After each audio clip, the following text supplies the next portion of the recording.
tudo bem, turma do segundo ano do ensino médio? Sou a nova professora de vocês, tá, gente? Um grande abraço para o Vinícius Braz, que era o professor de vocês, e estou aqui tentando substituí-lo com muito carinho, tá?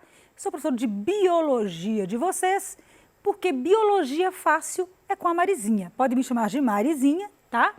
E vocês vão estudar nesse primeiro bimestre, gente. Nós vamos ter apenas 2 aulas, tá? Então, nas habilidades lá, né, a gente escolheu aí trabalhar com citologia. Vinícius trabalhou bastante em embriologia com vocês ano passado, então vou focar aqui na citologia. A semana 1, nós vamos estudar citologia parte 1 e vamos continuar o assunto na outra semana, que será lá na semana 5, tá, gente? Observem aí o dia certinho que vocês vão estar com a biologia aí no ar, tá? Então, repetindo, meu nome é Marisa Moreira Araújo. O que iremos aprender na aula de hoje? Nós iremos reconhecer que todos os seres vivos, eles são formados de células. Identificar a organização celular como uma característica fundamental das formas vivas. E reconhecer que diferentes células realizam diferentes funções. Pessoal, vocês estudam isso desde o fundamental, vê isso no 7º ano, vê de novo no 8º, volta de novo no 1º ano. Então, assim, é uma matéria recorrente, né? Porque aí você vai cada vez mais entendendo, né, consolidando aí a aprendizagem de vocês, tá? Então, não é um assunto novo, mas quanto mais o cérebro entra em contato com aquele assunto, mais você consolida aí a aprendizagem. Então, vamos lá. O que é citologia? Citologia é a parte da biologia que estuda as células. E lembrando que a célula é a unidade morfofisiológica, ela dá forma e também exerce diversas funções aí nos seres vivos.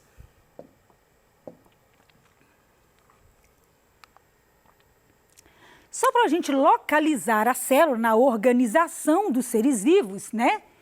Vamos pensar aqui, ó, o planeta Terra, que é a biosfera, né? Formado por diversos ecossistemas ou biomas. Nós temos aqui comunidades de seres vivos de espécies diferentes, né? Formado por populações, que são seres da mesma espécie. Aqui eu tenho um organismo, que é formado por sistema digestivo, urinário, reprodutor, mas esses sistemas são formados por órgãos, que são formados por tecidos diferentes, e chegamos aqui na célula, tá? Que é a nossa unidade fundamental, que é, por sua vez, formada por organelas, que são formadas por moléculas e, logicamente, como toda matéria, formada por átomos. Então, essa é a organização geral dos seres vivos. A ecologia estuda muito aqui, ó, de população para frente, tá? E nós vamos trabalhar aqui na citologia, mais a nível aqui, né, da bioquímica, tá certo? Apagar aqui. Ok. Bem, teoria celular. Gente, essa pergunta, ela é muito controversa. Ah, todos os seres vivos têm célula? Sim ou não? A gente lembra dos vírus, né? Estamos aí nessa pandemia da Covid-19, né, do coronavírus. O vírus não possui célula, ele é acelular. Como a teoria celular, que foi proposta aqui, ó, por Chivan, um alemão, tá? Fisiologista, de forma independente, mas estudaram a célula aí. Schleider, que era também um botânico alemão, e Virchow, que era um patologista também alemão, tá? Então, eles aí estudaram a célula no século XIX, apesar do Robert Hooke. Vocês lembram lá do experimento do Robert Hooke, lá com a cortiça, que ele analisou células mortas de cortiça e deu o nome de célula, lá no século XVII?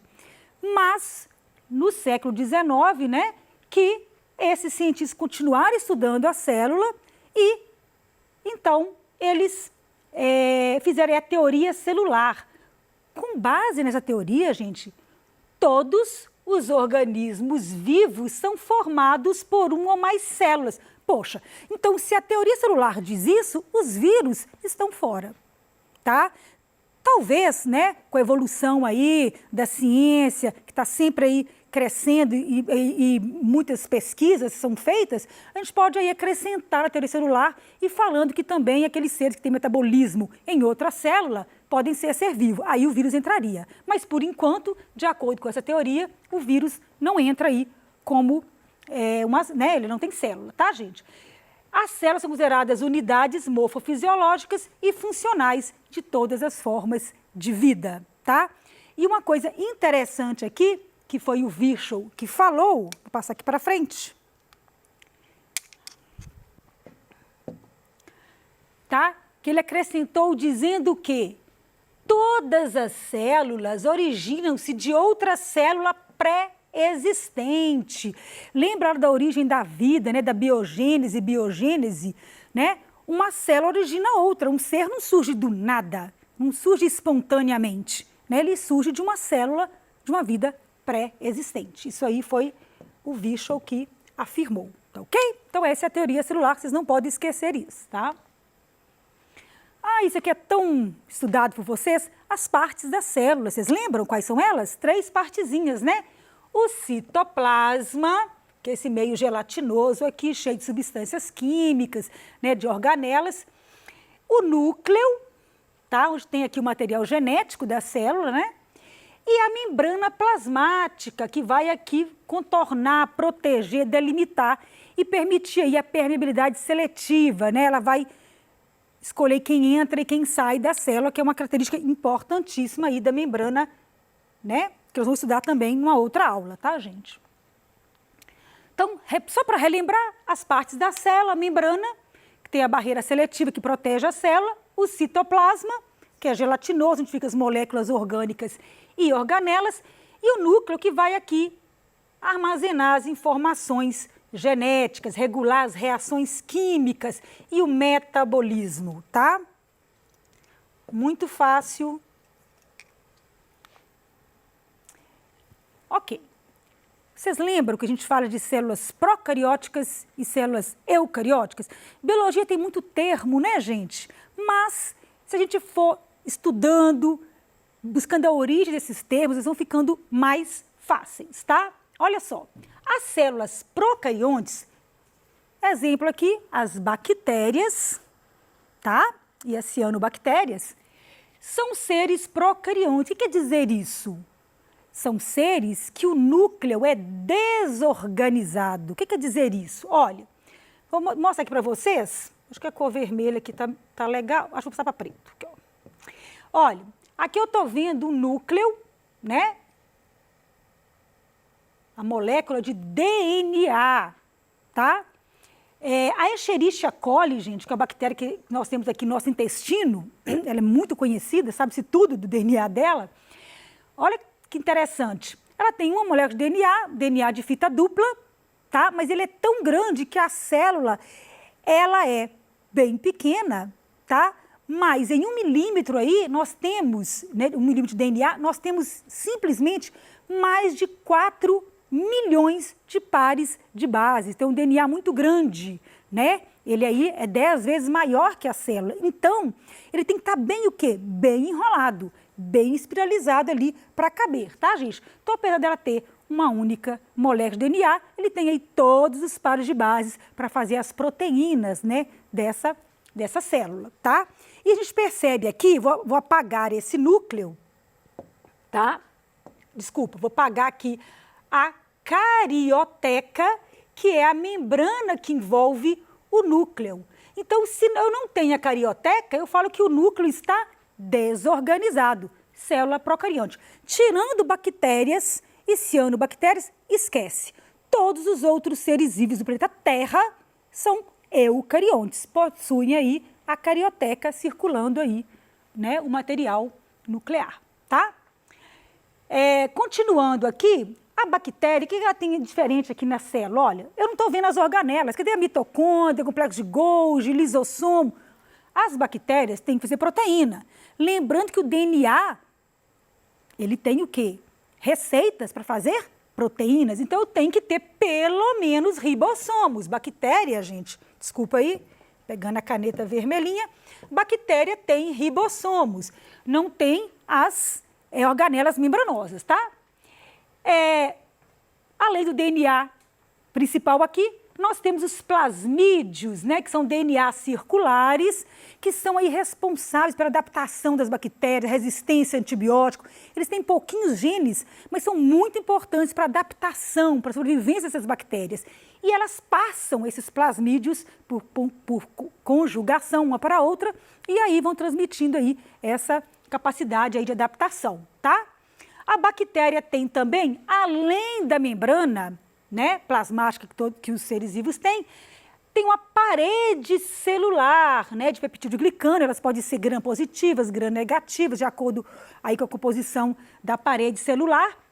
E, geralmente, as bactérias gram-negativas, né, não são todas, tá, gente? As bactérias possuem cápsula, que é uma proteção a mais, tá?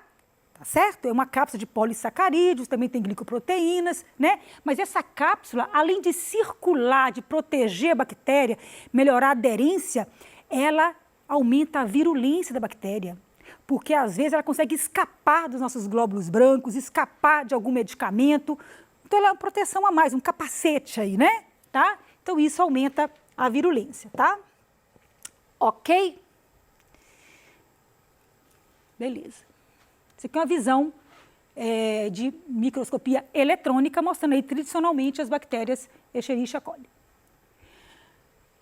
Resumindo, células procariontes têm o material genético composto por uma molécula de DNA de fita dupla, tá, gente? Com proteínas, não é separado do citoplasma, porque o núcleo é desorganizado, não tem a membrana nuclear, que é a carioteca, tá? Possui os ribossomos como organelas para produzir aí, logicamente, as proteínas, tá, gente? Passando a parede extracelular, né, que é a parede celular que eu mostrei para vocês, que ela é rígida, né, produzida aí por polissacarídeos e também protege a célula das variações causadas pelo ambiente, né, evita a desidratação, protege mesmo a bactéria. E a energia metabólica? As bactérias não possuem, né, os seres procariontes não possuem mitocôndrias que produzem energia. Nós vamos aprender depois, numa outra aula aí, como é que ela faz para produzir energia se ela não tem mitocôndria. Tá, gente? Será que vocês lembram disso? Tá? Onde acontece, então, essa produção? Na membrana celular, uma dobra da membrana, tá? Isso é um assunto para uma próxima aula. Vamos agora para uma célula eucariótica. Eu tenho carioteca. Eucariótica, tá? Tenho carioteca, tem uma membrana que envolve o meu material genético. Então, nessa imagem aqui, vou pegar aqui, ó, de roxinho aqui, ó. A gente está vendo aqui delimitado o material genético e nós temos poros, né? O núcleo, ele tem, a membrana nuclear, ela tem poros, né, gente, para passar moléculas aí do núcleo para o citoplasma, né? Mostrando aí o núcleo, né? Com o nucleolo, o material genético, o DNA, né? A cromatina, que está aqui no meio, tá? Tá certo?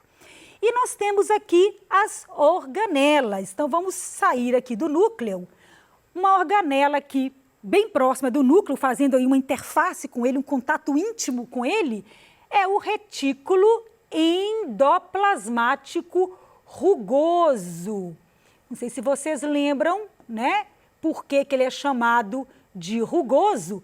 Porque ele tem, vocês lembram, gente? Qual organela que está junto aqui no rugoso? Vamos pensar aí. Vou colocar aqui umas bolinhas, que são os ribossomos, tá? Por isso que é chamado de retículo endoplasmático rugoso ou granuloso, tá? Vocês percebem que são túneis, né? São túneis envolvendo, né, são membranas, e isso aí proporciona um transporte de substâncias, tá? E se ele tem ribossomo, ele vai estar também ligado à produção de proteína, tá? Aí nós temos as outras organelas, mitocôndria, né? Centríolo ou centrosoma, nós temos aqui o complexo de Golgi, que são membranas achatadas, né? Responsáveis pelo armazenamento de substâncias, né? Também ligado à síntese de proteínas. Algumas têm flagelo, tá? Peroxisomas, responsável aí por desintoxicação da célula. Tá? Lisossomos, digestão celular, mitocôndria, produção de energia, tá? Aqui tem uma foto, também gosto de mostrar a microscopia eletrônica, mostrando a célula de roxinho, corado de roxo. Deixa eu mudar a cor aqui, apagar tudo. Deixa eu pegar outra cor. Deixa eu ver aqui, um amarelo. Ó, de roxo aqui, ó, o núcleo, né? E de rosa, o citoplasma, que é a cor hematoxilina eosina, né? Que vai mudar aí a cor do núcleo para mais roxinho, tá certo? Mostrando que ele está bem delimitado, ele está bem organizado, ok? E a célula vegetal? O que ela tem de diferente? A gente pode perceber que ela tem diversas organelas comuns com a animal, olha. Retículo endoplasmático, nós temos complexo de Golgi, mitocôndria, mas nós temos algumas que são diferentes, olha aqui. Cloroplasto, né? Que vai ter a clorofila e vai ser responsável pela fotossíntese, tá? Deixa eu apagar aqui, porque eu coloquei, eu acho, num cantinho muito apertadinho aqui, tá? Deixa eu colocar aqui o cloroplasto aqui embaixo, mostrando, então, o processo de fotossíntese. Nós temos também vacúolo, que é responsável aí pelo controle osmótico da célula, né? Quantidade de água que entra, que sai, também pode se reservar algumas substâncias, tá? E nós temos aqui também a parede celular de celulose. Nessa imagem aqui microscópica, dá para enxergar direitinho a parede celular aqui, né? Que vai também conferir aí mais resistência a essa célula vegetal, tá? Pessoal, na próxima aula eu vou continuar com essa matéria, tá, gente? Que ela é bem extensa, tá certo? Só mostrando aqui essa tabela que no PET de vocês tem também, observando aqui, olha, que bactéria, olha, X, ela não tem aquelas organelas membranosas, né? Mas ela vai ter ribossomo, tá certo? Parede celular, membrana plasmática, tá? E comparando a célula animal com a vegetal, nós temos algumas diferenças aqui, ó. Parede celular nós não temos aqui na animal, tá? Vacúolo também não, tá certo? E cloroplasto, logicamente, que vai ter lá na célula vegetal para produzir o quê? Para realizar a fotossíntese. Então é importante vocês saberem aí essas diferenças, tá certo? Vocês vão observar isso no PET de vocês. Isso é muito importante para o Enem, tá, gente? Saber a diferença aí dessas células. Bem, eu vou começar hoje rapidamente escolhendo uma função da célula, que é importantíssima, que é a síntese de proteína, tá? E contextualizando, vou pegar a insulina. A insulina, gente, ela é produzida pelo pâncreas, né? O pâncreas tem aí umas células que eu chamo, né, uma região com mais de 1 milhão de células que eu chamo de ilhotas de Langerhans, né? E nessas ilhotas nós temos vários tipos de células e as células beta, elas produzem insulina, que é um hormônio que controla o quê, gente? O nível de glicose do sangue, né? Então nós temos que produzir aí a insulina. Qual a relação disso com a célula? Em qual organela que a insulina é produzida, tá? Olha só. Lembrando aí da síntese de proteínas, tá, gente? Nós vamos estudar na próxima aula, tá? Nós vamos estudar, então, lembrando o ribossomo, a relação dele com o retículo endoplasmático. Quero que vocês lembrem disso. Dê uma olhada para a gente estar juntos na próxima aula falando desse assunto. Eu vou mostrar para vocês, então, qual a relação do retículo endoplasmático com o DNA, qual a relação dele com o complexo de Golgi, mostrando que existe uma interação, né? A molécula de DNA, né, ela vai liberar o RNA mensageiro, que vai aqui para o Golgi produzir a proteína, que vai ser empacotada no complexo de Golgi e vai ser exportada, tá? Então, a insulina é uma proteína de exportação, né? Aqui a célula secretora exportando proteína, tá? Esse é um assunto complexo que eu vou continuar com vocês na próxima aula. de Biologia. Um grande abraço para vocês. Beijo da Marizinha.